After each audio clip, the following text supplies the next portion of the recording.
Yaakov's coming home, and Esav comes out to greet him with 400 men, and Yaakov is scared.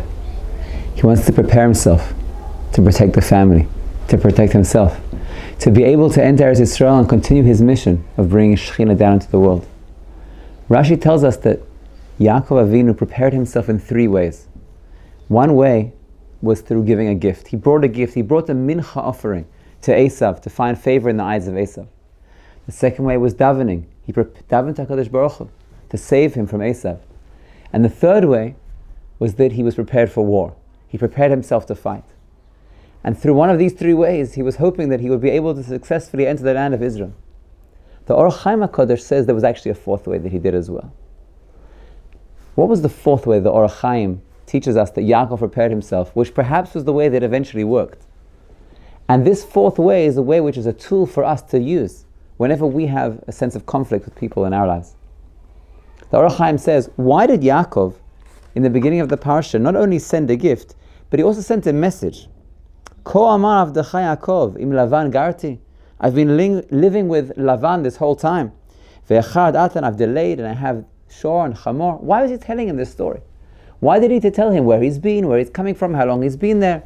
What's the purpose of that, sending that message to Esav? Says the Or Chaim HaKadosh that when there's 2 people who love each other, they share personal information. They share what's going on in the world. They share the good things that have happened to them, and they also share the hard things that have happened to them. When Yaakov was sending a message to Esav, he wasn't sending a threat. He was sending personal information. Let me share with you what I've been doing. I've been living with Lavan. It's been a challenge, but I've been successful in keeping the mitzvahs. He's sharing his own personal world.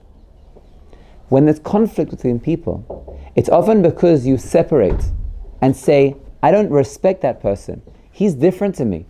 And then you start making judgments about those people. And then there creates a divide. But when you share personal information, and you care about them, who they are as individuals, and you share with them from your inner world, then you sense a bond, a closeness, a love. So Yaakov Avinu's 4th way was he was sending personal information. He was sharing, let me tell you about myself, my inner world, what's going on in my life, my family, what have I been through?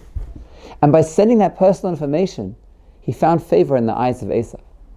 Esav said, he's my brother, he's sharing personal information, let me share with him, let's be together.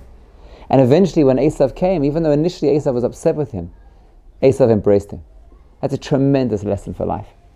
Even if we have people that we feel distance from, and we feel, I don't want to share with him my personal world. I want to keep the distance. But if we wish to heal, we wish to bond, we wish to create a closeness, then even if we currently don't feel like sharing our inner world, it's worthwhile. Share personal things. Parents can share with their children, husband can share with their wife, a child can share with their parent. Share personal information. And when we share personal information, we share our inner world, as long as it's taken well and not criticism, and not sarcasm, not cynicism, but it's taken well, it can be taken well. We can find that someone who we thought was an enemy is actually a close friend. That was the 4th way, the Or Chaim's way. And that enabled Esav and Yaakov to embrace. Have a wonderful Shabbos.